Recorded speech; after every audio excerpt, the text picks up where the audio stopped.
Alright, time to test out my new setup here. I got some tools to try. I've got some microphone arms and some camera arms. I've got this tool called a switch cracker, and it comes with different inserts for either Cherry MX style switches or box style switches.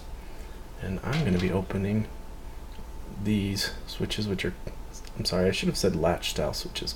So box switches and Kailh Pro switches both use a latch style and a latch style top, which I will show you here. If you're not familiar already, this is what it looks like, in case anyone's wondering. Instead of having 4 little teeth to hold the top on, the latch style has one big latch on each side that has 2 teeth in the housing that catch that latch. So anyway, this is what a Kailh burgundy switch looks like, upside down. Now I want to try these stems in my Cherry retooled housings, because I'm not happy with the stems that I had in those housings before. So I'm going to give this a try, see how it turns out.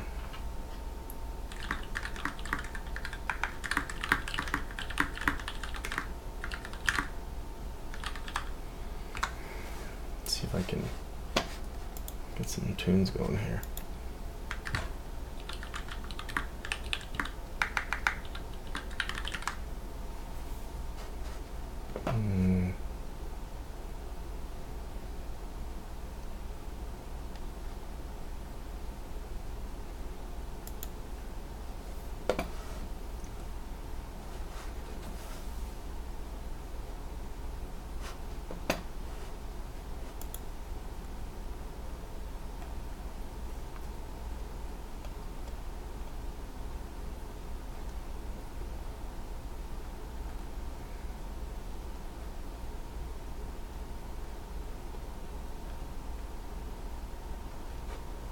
Let's see how this sounds.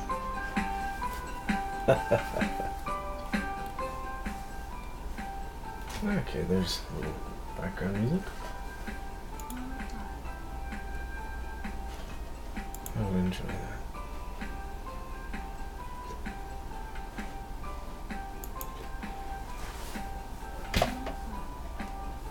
Okay, time to get to work.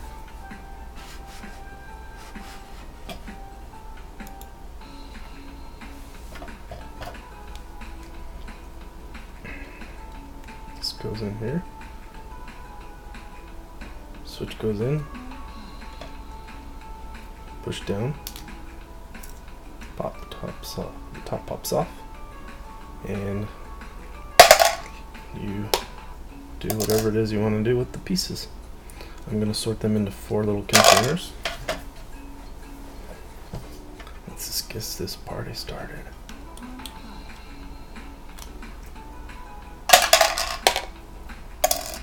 I hate this music. This music is horrible. Let's see if I can find something better.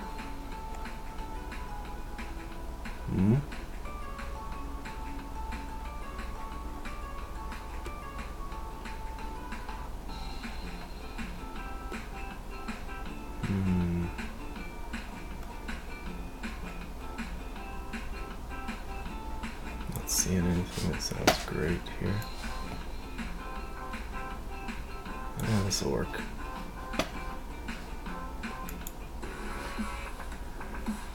This works. Whatever.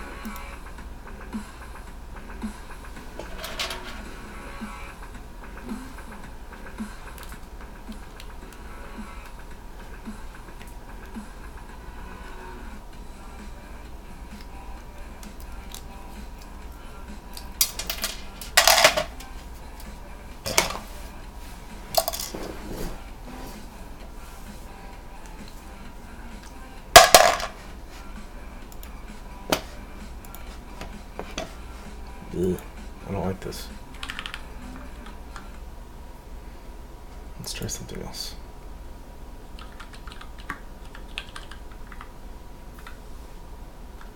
Let's give this a shot.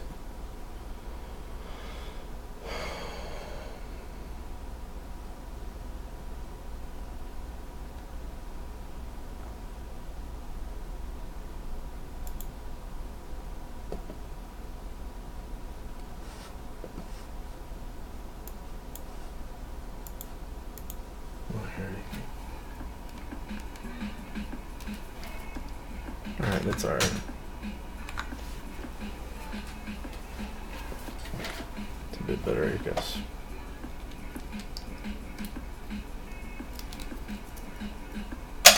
This is my first time using this switch cracker. Seems to me like it needs a quicker way to get the lower housing out when you're done. Potentially be fast if you can get that dang bottom housing out quicker. So what's causing it to be hard to get out? It's because it's clipping in. I don't necessarily want it to clip in that much. I mean, that doesn't really...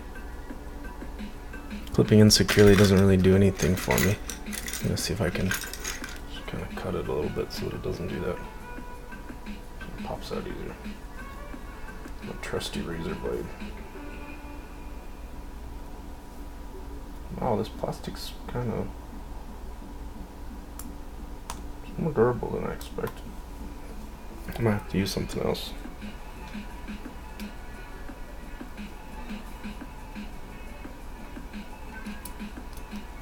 Let's see here. See if it's any better.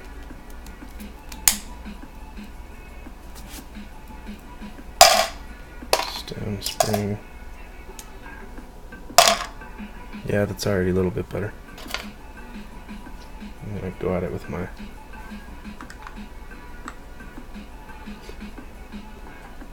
think I'll go at it with my flush cutters just a touch. Yeah, that's what I'm talking about. Some tough love. This thing.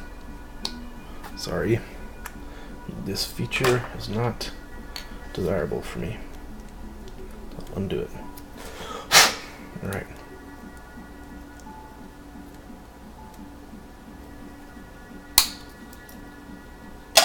Top stem spring. Yeah, that seemed to help.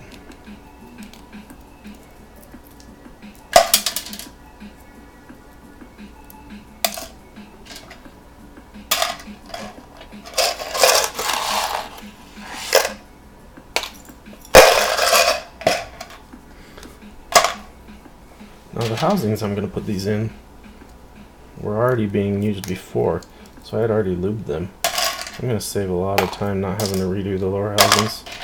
They've already been lubed. We're purely harvesting these stems for a stem swap. That's the entire purpose of what we're doing here. I just want these stems in some switches that I've already lubed, and I've already spring swapped. I've already lubed the springs. So just check something real quick.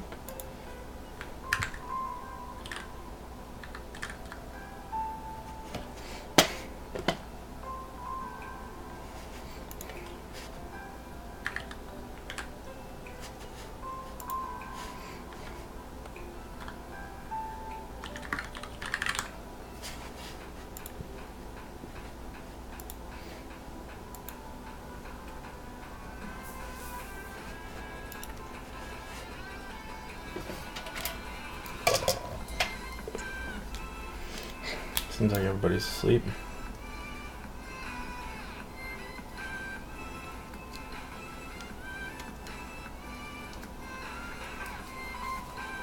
Or does this one not want to come off?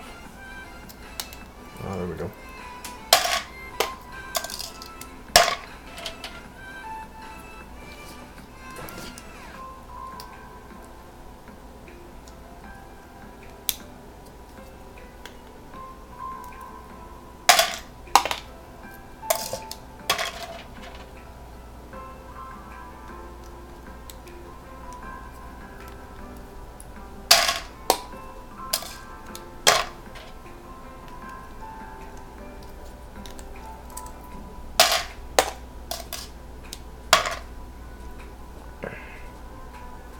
This thing still clips in more than I'd like it to. I'm going to trim a little bit more plastic.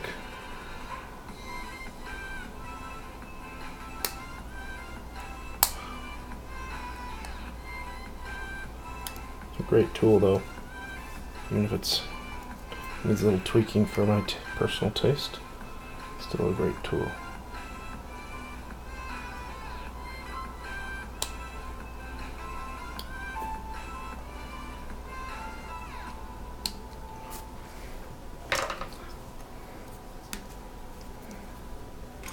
Another thing that'll help is a touch of lube. Okay.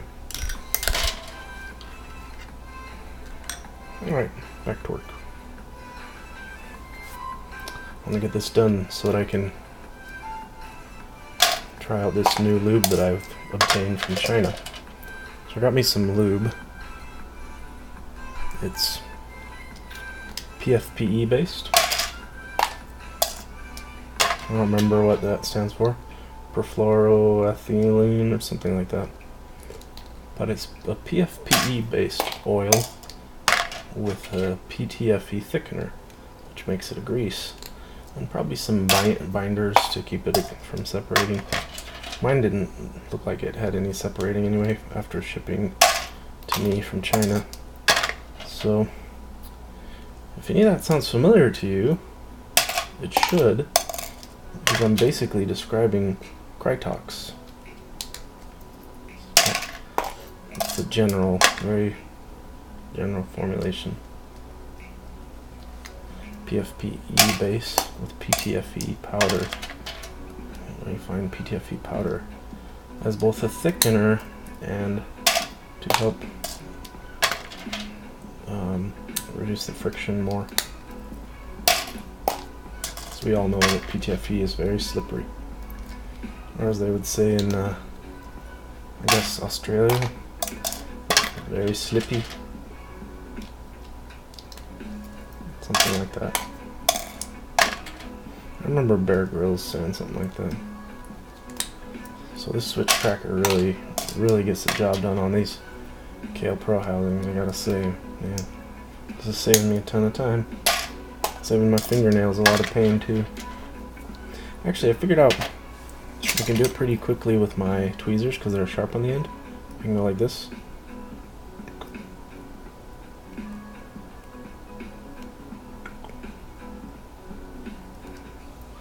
So, see, I can do it with my tweezers. It doesn't take too long, but is it as fast as this? No, it isn't. This is freaky fast. So, I don't think anyone's gonna be able to say that they can open these faster than this tool can. This tool's pretty baller when it comes to opening these things. Now, I haven't used it on cherry housings. I tried once and something felt weird, so I might not. So basically I'm going to try it on cherry housing. The first time it seemed like it didn't work very well, but I'm going to give it another shot.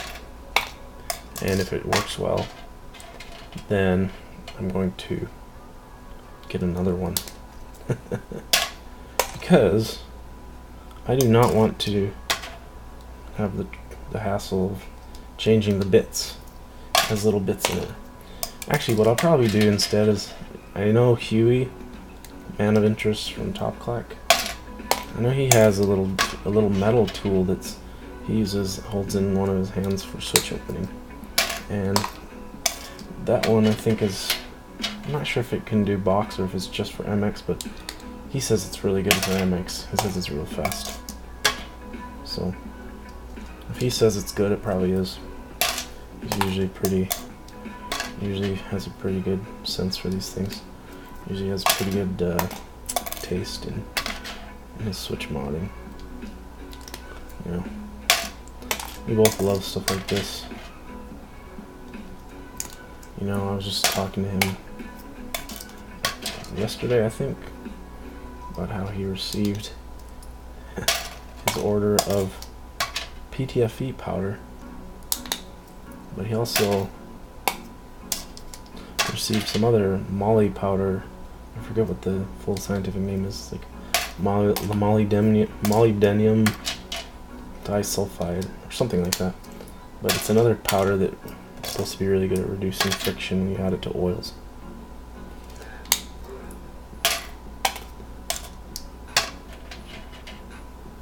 But it's funny, I would have never thought to put moly powder in switches. I thought, since it's conductive, I think it's like a semiconductor or something. So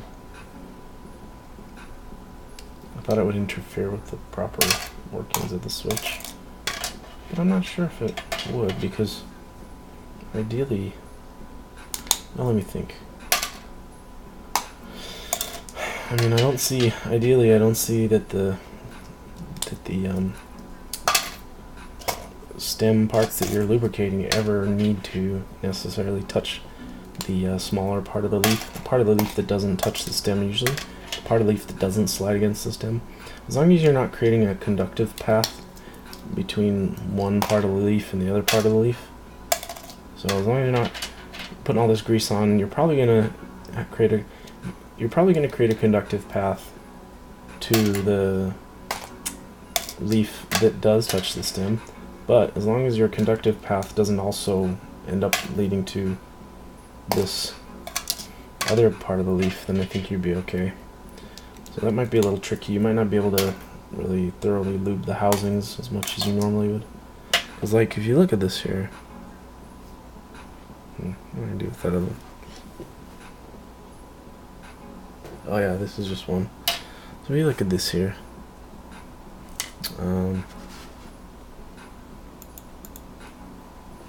you know, this, you see the parts of the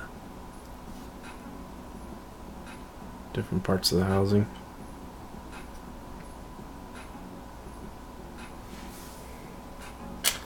So as long as your grease kind of stays away from this guy right here. So a lot of people grease the base of here, this where the spring rests. They grease all around the bottom of the housing. Probably wouldn't want to do that, because you could create a conductive path between this part of the contact and then through the stem and to the other part of the leaf that is supposed to touch the stem. So, just a thought.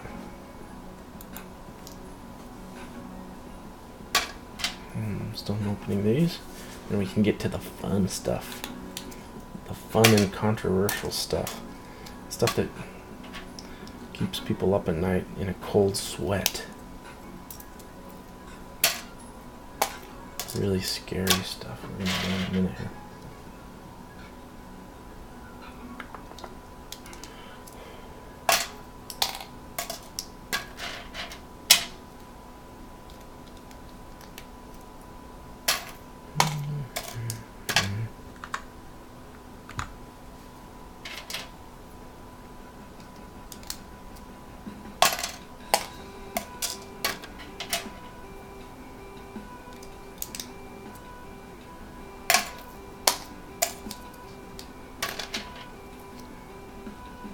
And there's a lot involved in streaming, I'm finding out. Just getting the dumb transparent or semi-transparent chat overlay working was kind of a hassle. Because I'm using Linux, I'm not using this OBS Studio. I guess OBS Studio's got all kinds of handy stuff built into it. Wait, sorry, I've got it backwards. Okay, I am using OBS Studio. I'm not using Streamlabs OBS, that's what it was. So Streamlabs OBS has a bunch of stuff built in that makes it easier to do all this Twitch integration. But you can do it without it. Okay, I wanted to show something else cool about these stems. So these stems are made by Kailh. So they have another quality that's different, and I think Halo stems are similar in this way, but I think it's kind of cool. I'll show you what it is. It may or may not improve the smoothness of the switch. Okay. Does anyone see right away what it is? So the interesting thing here is right here. That little ramp. That sort of beveled edge. You don't see that on all linear stems. In fact, let me grab another one for you as an example. Here's a Gateron stem to compare to. Move over, buddy. Make room.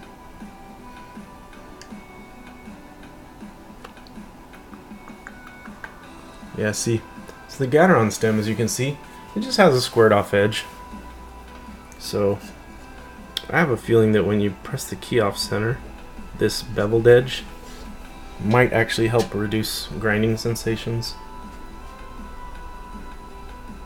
I don't know, something to think about. And I'm sure they did it that way for a reason. They must have thought it was better. I wonder if I can get both these guys to be in the shot at once. That'd be cool. I mean, I definitely can. It's just a pain.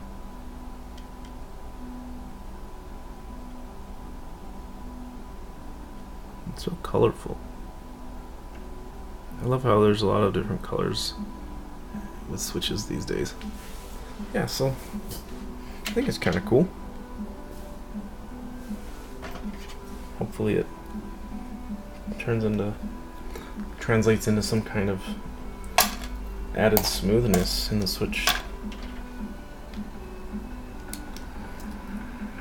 Yeah, this tool is fast, man.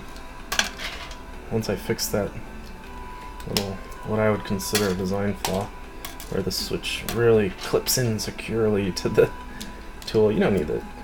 In my opinion, you don't need the switch to clip in there like that securely, because, you know, why do you need the switch to be held in tight? It's not like you're gonna make a keyboard out of this little tool where you need the switch to stay. No, as soon as you're done pulling the top off, the first thing you're gonna do is take the switch out, the switch housing out. So why do you need it to be in there secure? And the whole point is to pull it back out again. Alright, I'm almost done with this boring stuff. I'm gonna show you you guys and your Krytox. Expensive, hard to get, lubes.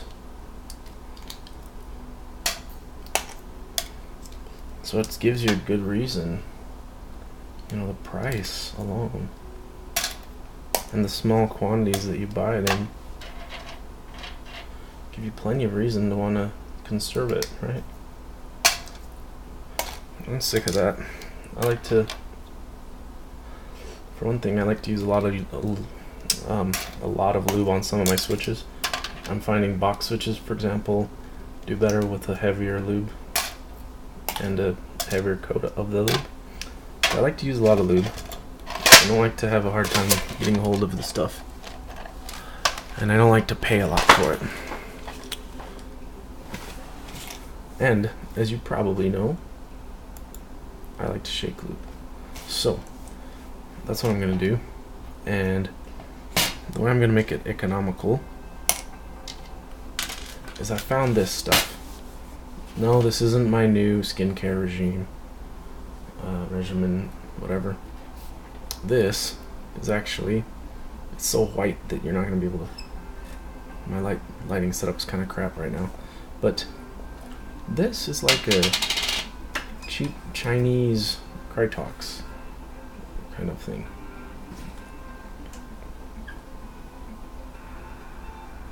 I don't think my webcam's good enough to give you a look at it. Let's try it with the microscope,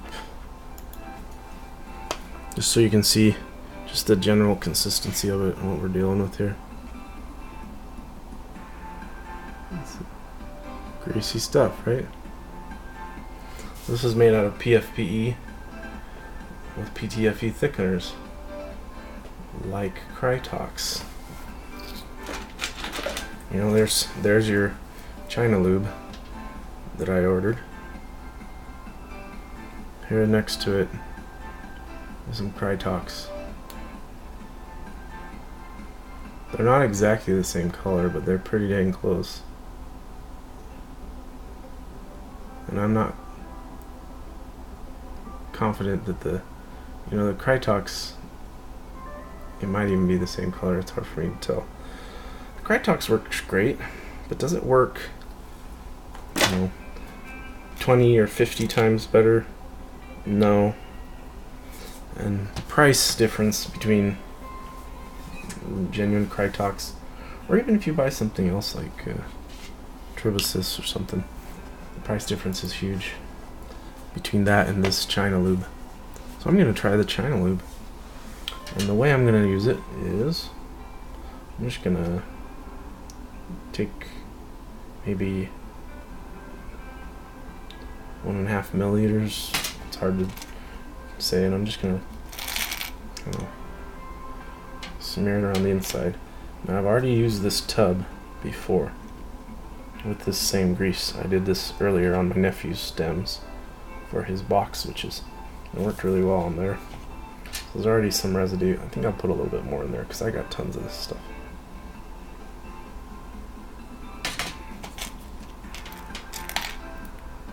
This right here is a 100 grams, this container, and it was like $5. So, the way I see it, it's low risk, a little low risk experiment. It's worth doing here. So that takes care of any concerns about the price of shake lubing. So now let's get to it. It's a little loud. I think I'll turn down the microphone a bit. Alright, you can hear the level's gonna get lower. Alright, here we go.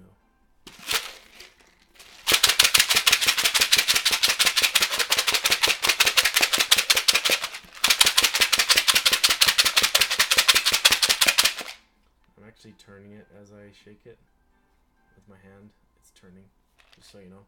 I want to make sure I pick up whatever's on the outside. Or the inside, I mean. The inside wall.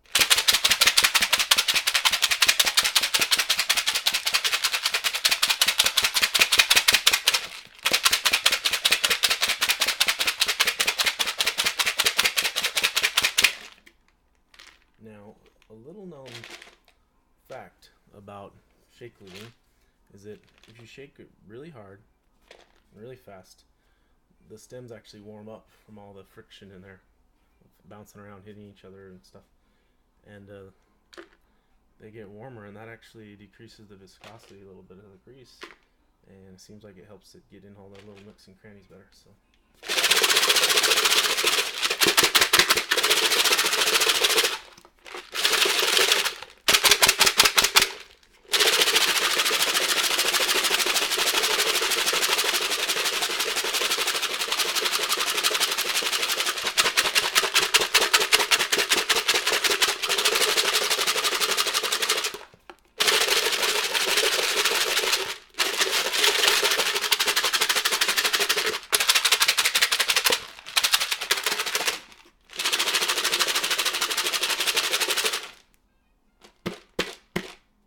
let me see how they look. See if it's getting evenly distributed onto these stems. Yeah, that looks fine. Actually, that's a little more than I wanted to put on. Let me take a look here. I think that might be a little too much.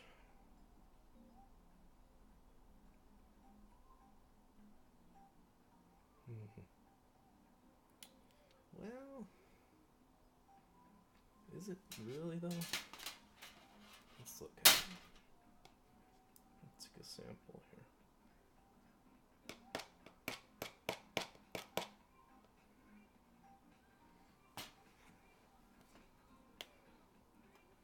Gold sample.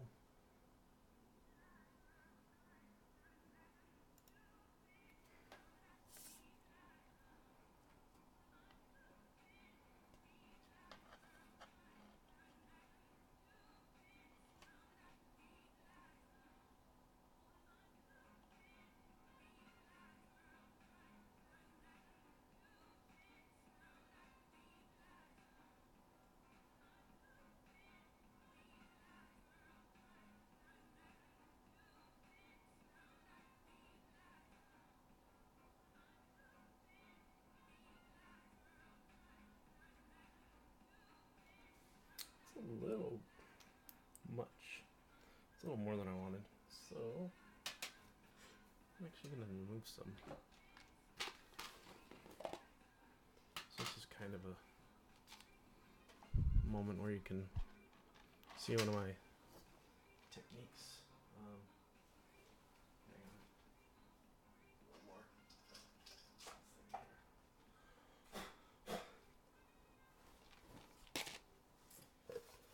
So if you're shake lubing it.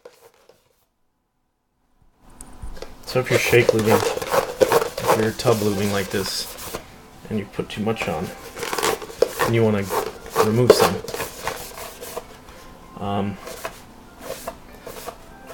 okay. The easiest thing is if you have another tub, which I do, a clean tub. Let me just move these stems out of the way. Okay. If you have another clean tub, you just transfer the stems in there. If you find that you've applied too much lube,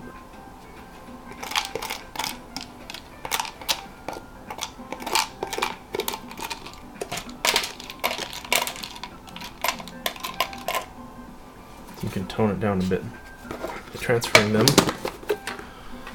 to a clean container and then repeating the shaking process.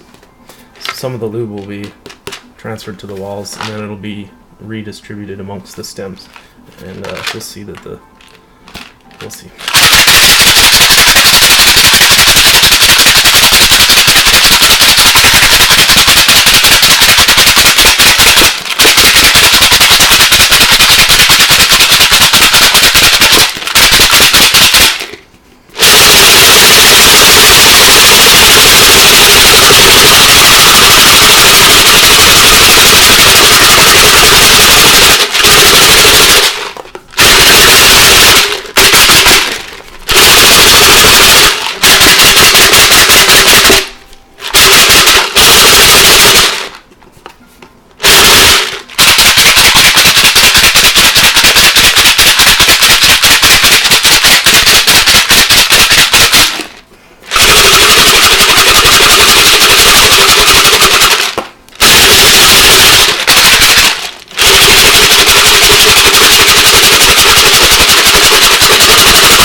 Check on the progress.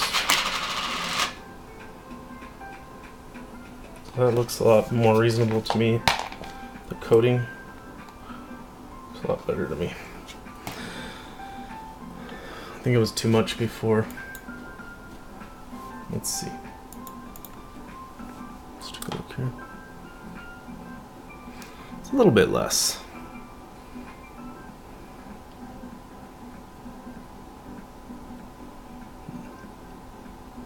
Still a bit thicker coating than you would get if you painted them very carefully. You could actually get a thinner coat than that. But kind of like a little thicker coat personally. I'm probably going to go with that. Unless it's a little thick. Let's see here. The other thing you can do, if you really want to remove some more lube, you can just wipe some off the container walls and shake some more.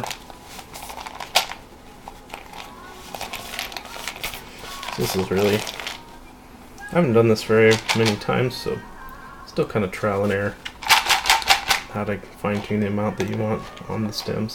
And this is a new grease that I haven't worked with yet before today actually. I did some switches for my nephew earlier today,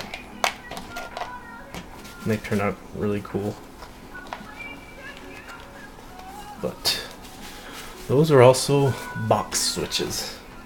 And if you've ever tried to lube box switches, you might have noticed that they do well with thick lube so that it doesn't come off, and they can handle a thicker coating without feeling gummy compared to MX. So here we go.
Yeah, that looks a lot more reasonable to me. It's less. That's fine. I'm just gonna go with that. I like it a little bit heavy, the coating, compared to what some people like. Alright, so here's this.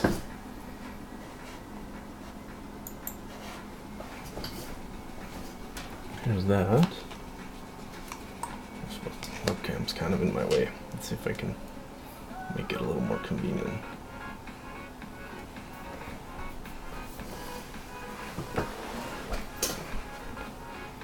Get some tweezers and start cracking.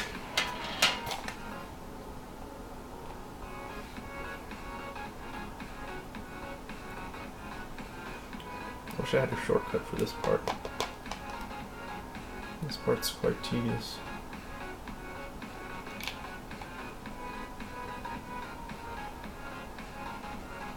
Come up with shortcuts for a lot of things, but this one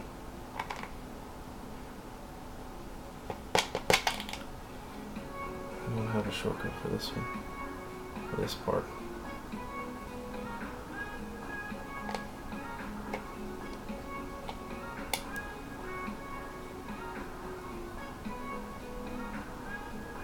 So I would say typically the amount of lube that I put on these stems is pretty much how much lube I like if the housing wasn't already lubed. So these housings have been lubed already. Hang on a sec. Dropped on one of the stems.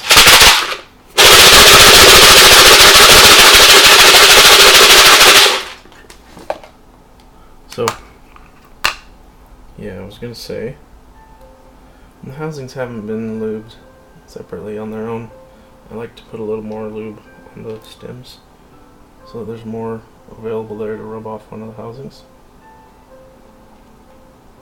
But in this case, I did lube these housings, but very lightly, very little, and then I used them. I've used them with several different stems now, and they don't look to me like they have a heck of a lot of lube on them, so hopefully it'll be okay that I put a lot of lube on the stems. Hopefully they won't feel gummy. So I like sort of heavy springs in my linears. I'm doing 72 gram these days. I also like 78 gram. So I think with the heavy springs that I like, or heavy-ish springs, I don't really think that the resistance created by the lube is enough for me to really notice. I mean, I can tell when I use switches that have been lubed with lighter lube. Yeah, it feels different. Not denying that, but it's not like a dramatic difference for me. Like not like I get a different typing score when I have switches that are more buttery.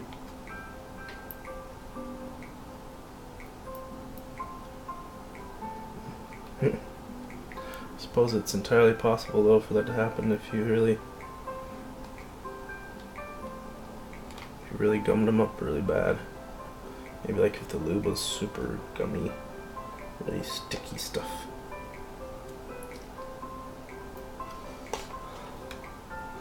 Great thing about these housings is they're cherry housings. Thank goodness. A lot of other housings, Gateron, for example. It's not that I don't like them, but it's kind of annoying how easily the stem, or how easily the leaf comes out.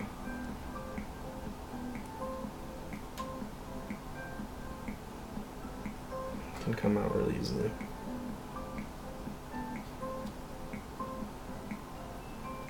On cherry housings, the stem is in there tight. It doesn't come out unless you really want it to come out and pull on it really hard. You can get it to come out.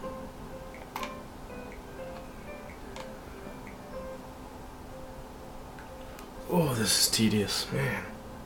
This part sucks.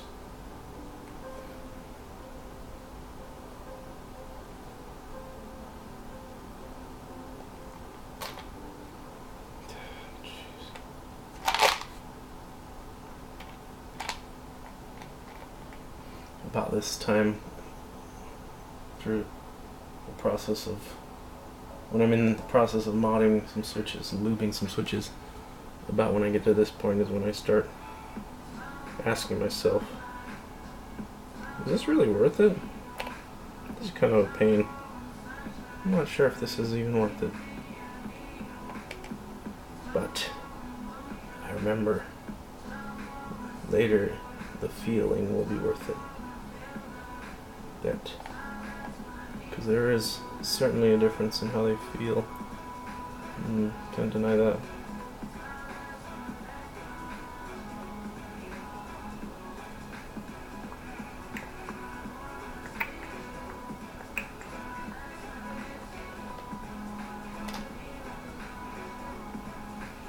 So I try to streamline this process as much as I can, but I just haven't found a good streamlining technique for this part. I used to grab the stems with my fingers and put them on, but now I'm a bit concerned that if I did that, I might rub too much of the lube off in the process. Unless I could be careful to only grab the cross where this keycap attaches, but I think that's hard. I'm not sure if I can really do that consistently.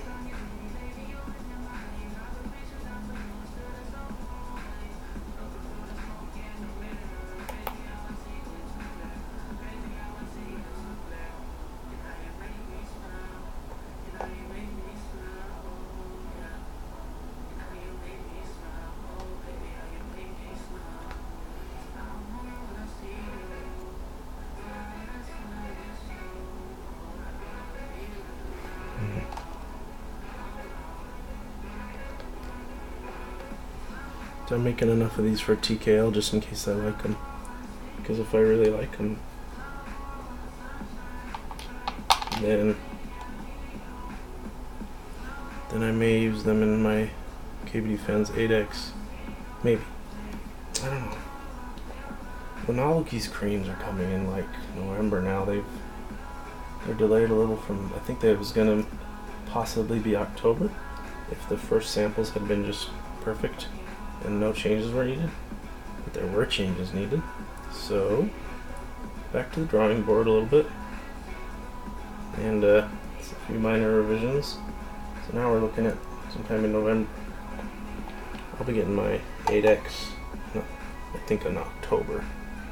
So we shall see if I'm patient enough to wait for the creams to build my 8X with them, or if I will just build them with something else, and then maybe the creams can be saved for some future project. So I definitely want to try the creams. No question about that. Definitely want to try it on the keyboard, especially with, I want to try different kinds of lubes on the creams as well, different lubing techniques and different kinds of lubes, because I've heard people were having issues with the creams, with friction. Like, the people are saying they felt very smooth, but, and there was always a but, and they would always say something like, but there's this strange plastic on plastic rubbing sensation, or as Chris Suarez said, it feels like leather rubbing on leather at one point. It doesn't sound like something you would want. So I want to know if this can, if what they're describing can be overcome with lube, because I heard that with the lubes that most people had tried already, the issue didn't completely go away. I heard another account, I don't remember who said it, but I heard another first-hand account that he lubed them, and the rubbing sensation went away, but came back. So like the lube rubbed off after a while and stopped doing its job. So all of these little reports are a little bit worrisome. So I hope that I have a lot of hope for the creams, on all pumps, which should sound really interesting, should actually sound different in the sea of sameness that we have when it comes to keyboard switches. It'll be something actually a different material. Oh my gosh, how many materials do we really have? We have, like the typical nylon, like Cherry uses in a lot of clones. We have a little bit harder nylon that the Utemos have been using in their sky housings, among other things. It's like a little bit harder. And we have polycarbonate housings, which sound and feel pretty terrible. I think that's about it. Then we have Pandas that had palm tops. Well, and I guess questionably, arguably, Milky Gaterons are different in some way, but I mean they're still nylon. I don't know exactly what's different about them. They sound a little bit different, but to me the difference in sound is not, number one, it's not that dramatic, and number two, it's not necessarily even a good difference in sound.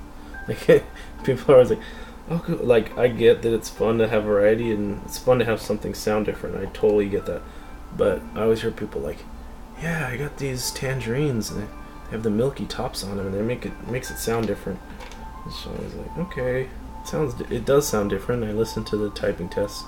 Yes, it sounds different. I don't necessarily think it sounds better, but it does sound different. So different isn't always better, but I do like different for the most part. I just think that right now the milky housings are a little bit overhyped, especially in the tangerines. Tangerine switches I think are a product that's way overhyped. But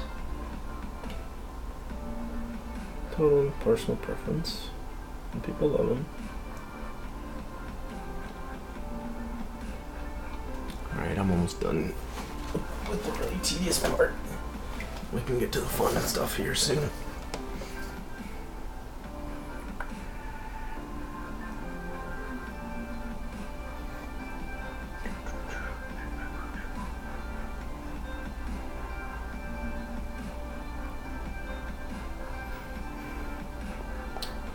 I think I need to get another webcam too, if I want to be cool like Huey and Brian. Maybe get a better one, get a nicer webcam to show what I'm working on. Like a light ring maybe. This light ring I have isn't very good. And then use the nicer webcam to show my work space. And then I could take the one that I have now, it's not as good, and point that one at my face so that you can see the top of my head. Just kidding, kind of, because I'm actually looking down mostly as I work on this. Now how in the heck did I end up with more stems? What did I do here? I must have miscounted switches here. I ended up with 3 extra stems. Whatever. I must have miscounted. Okay. Tops. Let's get them the tops on. Let's get this project done so we can try it out and evaluate the results. I'm excited. I'm not sure how many tops that is. So these are all retooled cherry tops. Oop. So I don't know if this is efficient, but this is how I usually do it. Usually 2 at a time. Just rest the tops on. Actually, I think I should start with the ones closer to me. That way I'm not reaching over and messing up some of them.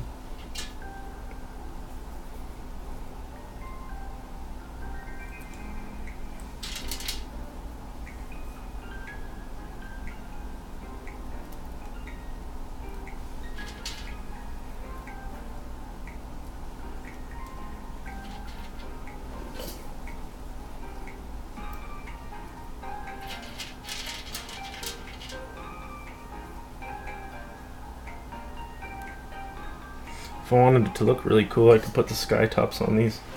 That would look kind of cool, wouldn't it? That dark burgundy stem with the sky top. I'm not gonna though. Sorry. Because I don't love the way the sky tops sound. I think the sky tops sound not as good as the cherry tops. Oh, you know what? I just realized something I was gonna consider doing. I probably won't, but let me just see real quick. Let me see if I even have the parts.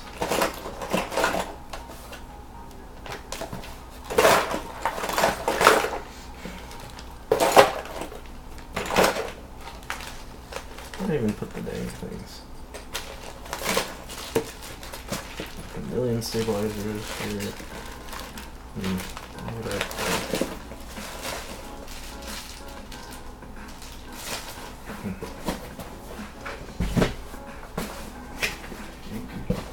This box.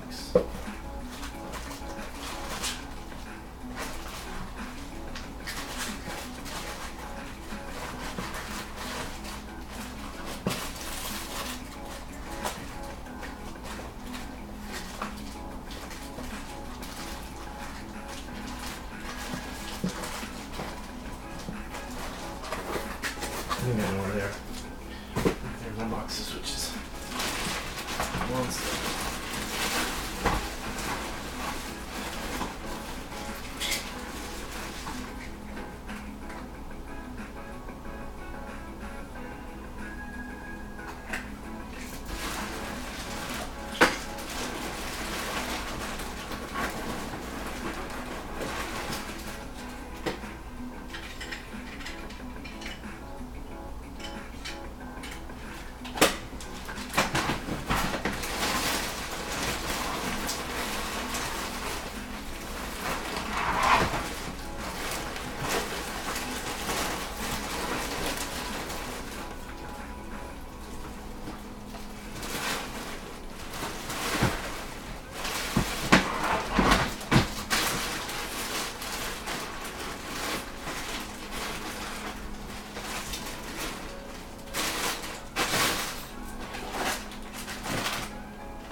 So what I'm looking for,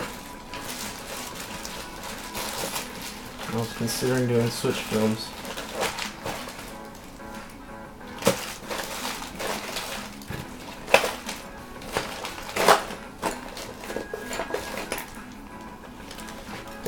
I don't think I will though.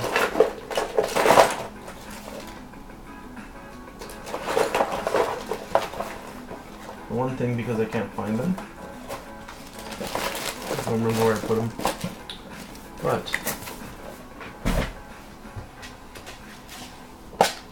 aside from that, what I know about switch films is that they're just stop the top piece from rattling, from not rattling, but there's to get rid of play between the switch top and the switch bottom. And I don't know if it's just because I'm really careful opening these or what, but I don't feel any play. So it's probably just as well. I wanted to see if they would affect the sound, but these tops feel to me like they fit nice and tight, so I can't really imagine needing switch films on these. It just seems like a waste of time, so I'm not going to do it. But I probably would have if I'd have been able to find them.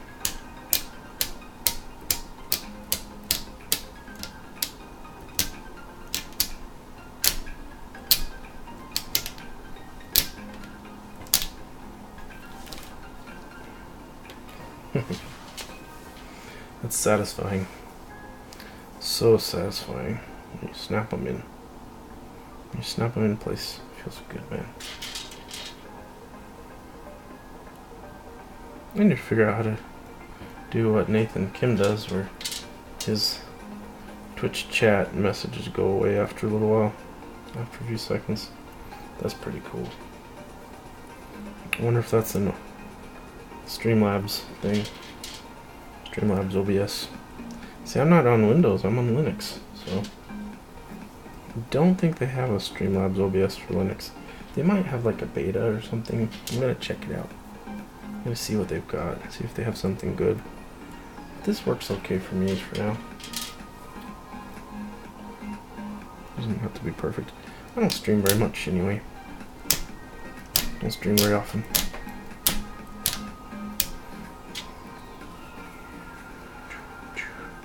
Man, I like the way these look. These look sharp. That burgundy color.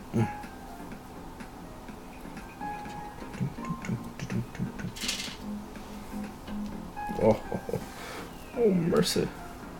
Heavens to Betsy. That's, that grease. It's not going to be for everyone, I'm sure.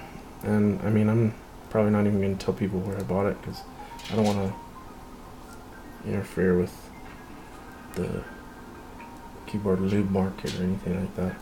But, I like it. I think it's... I don't know the scientific details behind it, but it feels thicker, kind of like reminds me of that the 205 grade 0 that Kailh sells. Kind of reminds me of that. I'm sure it's not the same though. I don't have all the technical details, so I can't really say. But it is a thicker grease that I used tonight for these stems. A little bit. I think it's like, instead of a grade 0, like a tribosis or tribosis. How the heck do you say that anyway? Nathan says tribosis. I don't know what's the right way, if it's the right way or not. So that's a 3204 as well as 205G0 are both considered either grade 0 or grade 0 equivalent. And grade is supposed to refer to the consistency. You know, in very simple terms, how thick it is. And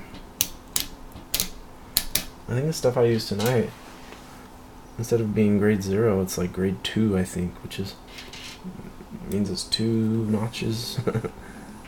I can't remember what they describe the consistency as, but it's definitely a couple steps thicker than the 204.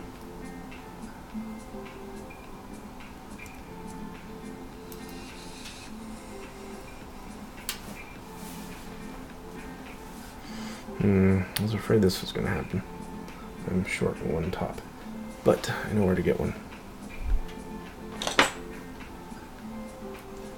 There's actually been I've been doing a lot of experimentation lately. I probably just grabbed a top out of my bag of cherry tops and forgot to put it back. That's a cherry top. That's a razor top. Retech top. Retech top. Another razor top. Okay, found a cherry top. I just need to make sure that they're the same thing. Yeah, they're the same thing. Okay, just wanted to make sure I didn't have like one pre-retooled top and one retooled top or something like that. I don't know if I have any pre-retooled cherry switches anyways, so it's probably not an issue, but just making sure. Making sure they look the same. Now, because this grease is quite thick, I'm going to do another additional tedious little step. It's not what I would prefer, but I think it needs to be done. And that is, I'm going to get a lot of grease off of these crosses here. I'm going to remove pretty good amount of that grease from off of there, so that it's not so the stem crosses aren't super greasy. Come on, camera, focus. You can't focus? Okay, there we go. Need some better lighting. Okay. Yeah, that looks. Oh yeah, that's working. I find a really soft bristle toothbrush with the.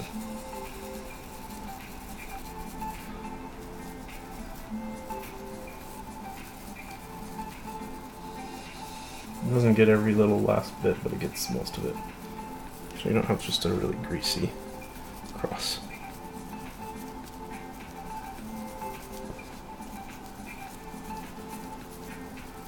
Because this grease is pretty thick stuff. Just don't want it getting everywhere.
They're a lot cleaner now. Boom! Get the good stuff here. Get to the good stuff.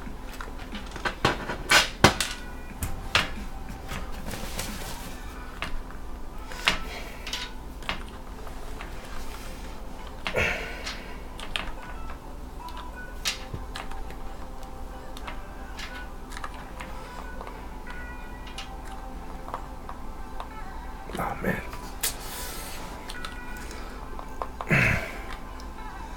Ever since I started cleaning my stems after I bag lubed them, the keycaps are not as easy to get off. So that's like a trade-off right there. These switches that are in here right now, oh god, the lighting's horrible. Okay.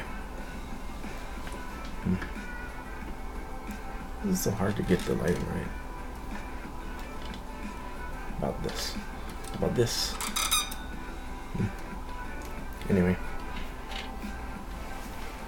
These switches were kind of fun to put together because the colors are really cool. The bottoms are milky gap. The tops are Switchmaster. They don't fit that well, it turns out. The leaf, if you're not careful when you're popping the switches in the hot swap sockets, the pin can get pushed in a little bit so that the leaf rides up out of its proper position, and then the switch contact doesn't actuate properly, or else it chatters if it's just out of position a little bit. And the reason for that is because these Switchmaster tops have different, slightly different dimensions inside. So the inner cavity in the top of the Switchmaster top that accommodates the top of the leaf is deeper in the Switchmaster top by just a, I don't know, like a millimeter, I think. And so then when you put the switch top on, that switch top is not resting against the leaf anymore, like it would be with the regular top. So then if the leaf fit is a little bit loose, and so then if something pushes on the leaf, it can just go upwards. This is such a stupid problem that I kind of want to show you. It's really annoying. I'll show you what I'm talking about.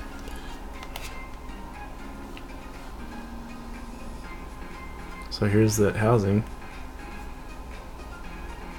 So, you know, the right here where it says Switchmaster, usually that underneath here on the inside there's a cavity for the leaf that holds it in place, and since it doesn't fit right on here, look what this is what can happen. So watch this pin that I'm tapping.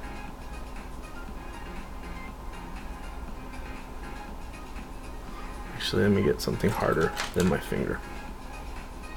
Okay, so this pin, it's too hard to see. Let me get something that doesn't flex. There we go. Well, look at that. So now the leaf is not in the proper position anymore. See how easy that was? I can pull it back out into its proper position. Sometimes you had to do that with these.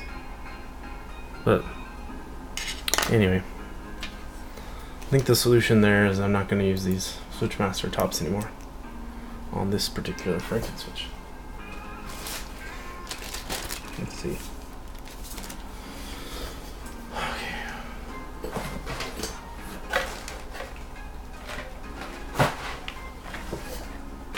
On the bag where I'm keeping these, I have all these different Franken switches that are, some of them are just like a work in progress, some of them are sitting waiting for a build. Most of them I'm still trying to figure out if I like them or if I want to change something.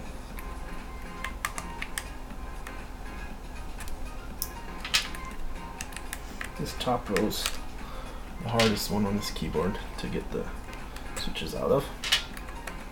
Once the top row's done, the rest are fairly easy.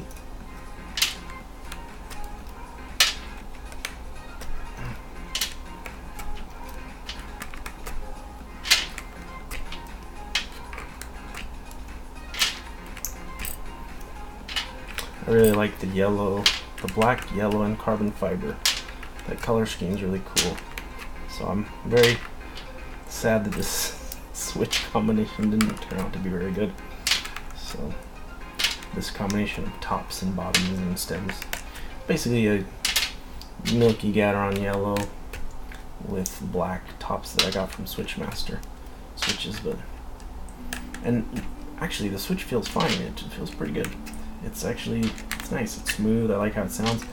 The reason it's not an unqualified success is because of the dang Switchmaster tops allowing the contacts, allowing the leaf to ride up out of its proper position.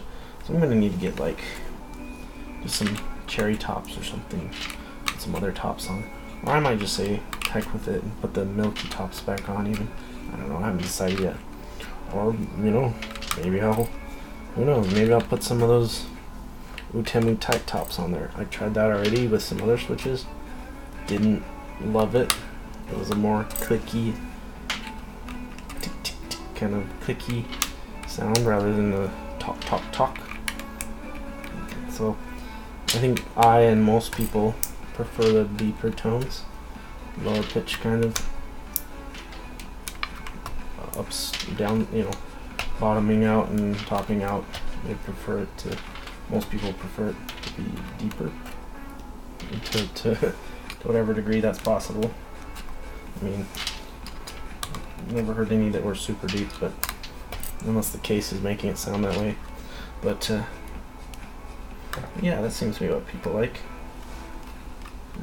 and I am one of them. I like it too. That's what I like. So that's why for linears, where the sound of the switch is kind of the focus, the sound and the smoothness are the priorities for me. The linear switch. So for linear switch, since sound is one of the two main priorities, and I don't like the way the Utemu tops sound that much, I'm gonna probably stick with using those tops on my tactile switches, like halo based switches with halo stems once the halo drop comes.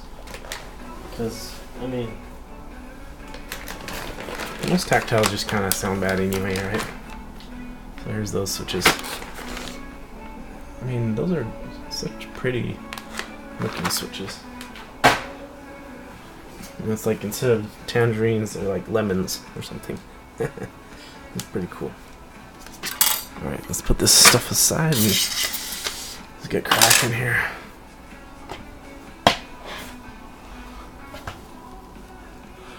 I put 87 switches in.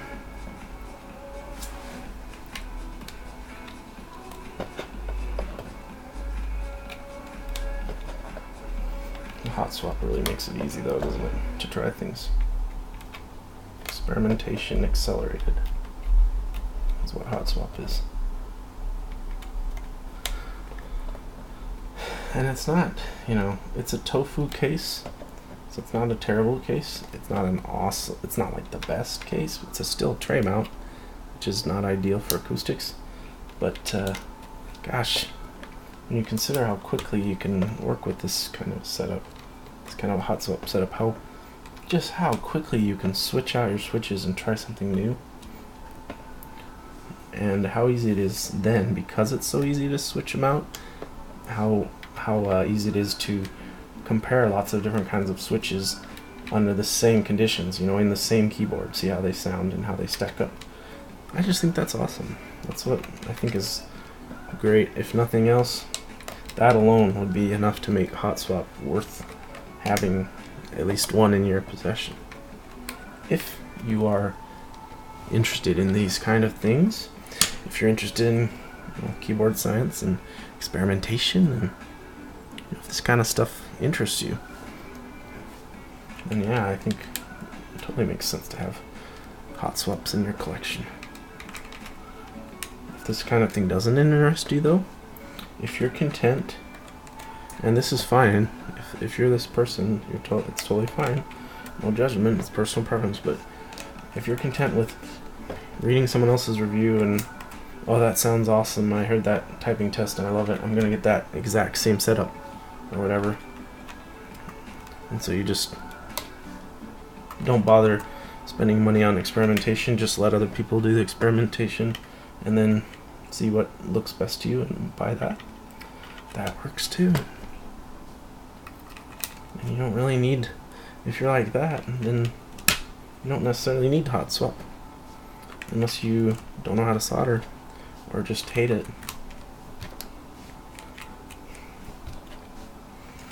Boy, I sure like how these look. I think these are very aesthetically pleasing switches. I think I'm gonna do the keyboard test before I put the caps on, because I find that on this board, once the caps are on, it can be hard to remove adjacent switches. If mainly the caps above it and below it, if they're on already, you can't really get the switch puller in there very easily.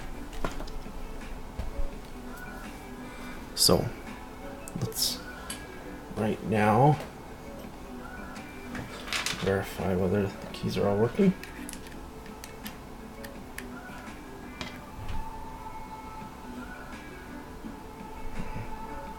Okay.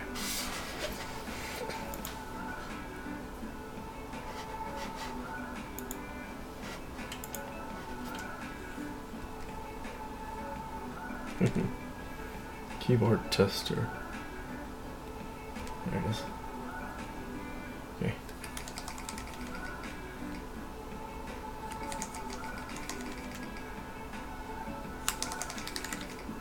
Wow. This is the joy of working with cherry housings. Gosh. It's so dang reliable and robust. Oh, I did a dumb thing. Left out the spacebar switch. Yeah, it's there. Working. That's the function key. Yeah, everything's working.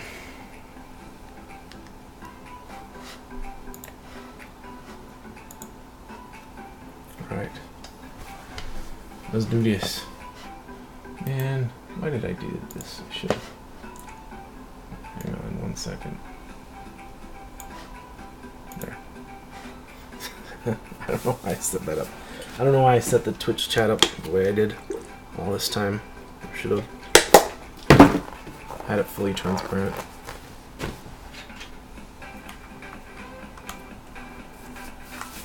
I'm still learning. Still getting used to all this stuff. Especially the streaming.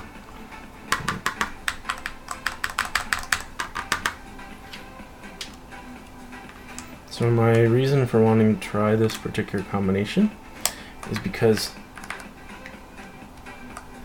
Holy Pandas have a distinctive bottom out note, and I believe that part of the reason for that distinctive note is because the stem is actually longer, the center post of the stem is longer, and so that, instead of some other part of the stem bottoming out, that thing is the first part to bottom out. And so that difference in the dynamics of what's hitting what when it bottoms out makes them have a distinctive bottom out note. And a lot of people really like that. So I was thinking, well, can you get the same effect in a linear if the linear stem also has the longer post? And the burgundies, as far as I can tell, do. I mean, I can tell they do have the longer stems, so post, so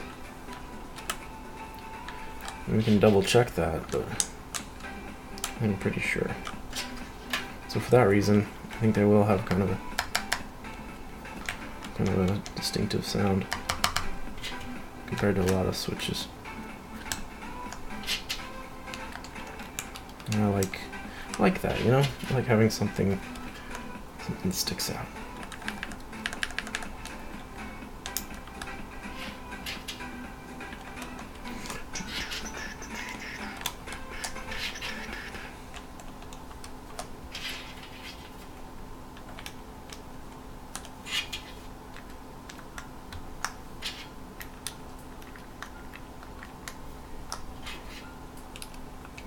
Maybe that's why I had extra stems, so we could double check the length of them, double check on those dimensions. One thing I can say is they fit just fine in the retooled cherry tops, which is interesting because I've heard that Halo stems do not fit right in the retooled cherry tops that they bind, but that was retooled blue, so I don't know what's going on. I don't know if the retooled blues have a slightly different top housing or what's going on here. Okay, so let's just check this real quick. Let's see. Let's get some more standard kind of a stem. Like here's a cherry silent stem.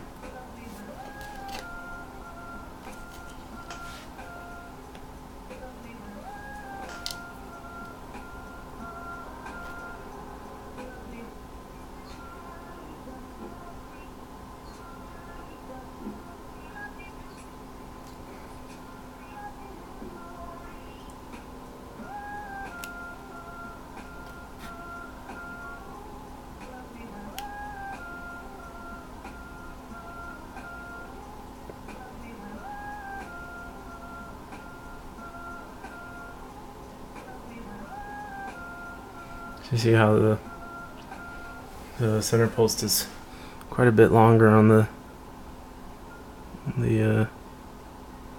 Kailh burgundy guy here. Hard to get them lined up just right, but clearly the center post is significantly longer. So my thought is that thing's gonna bottom out instead of the other parts of the switch, which would normally bottom out. Like here's a gatter on the stem, so you can compare him too. So you can see the Kailh stem is clearly, he's the long stem. Yes, he's got that long stem. Okay, let's see how they sound after all that. After all that, tons of work. It's not that bad. Ooh, cow talk. Okay. Let's get things lined up here. That is not the right window.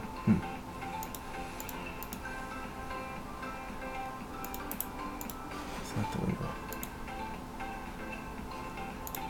Okay. There we go. Let's line things up here so you can see what's going on. Let's make this like a legit typing test video. Except for all the background noise. Not much I can do about that. I don't have a way to make my PC quiet anytime soon. Maybe someday in the future. Alright, let's get this. Let's see. Okay, let's see how it sounds.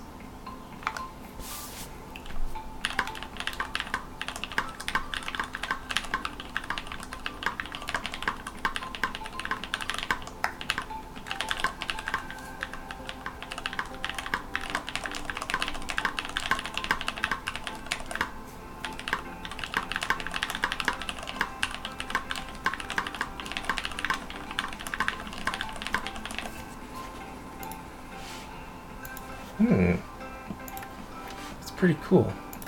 Okay, let's turn that. That was my mistake here. Alright, now let's see how it sounds without the extra background noise. You can tell I'm tired. Alright.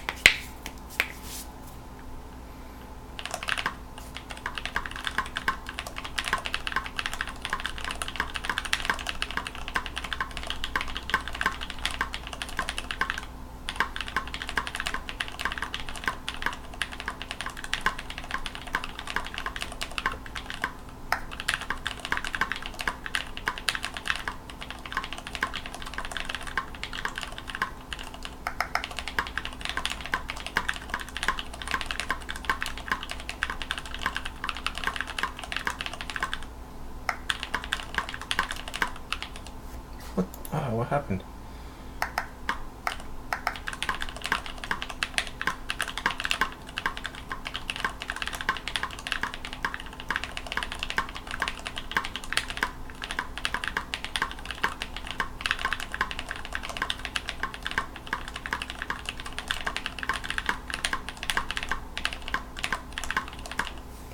Cool.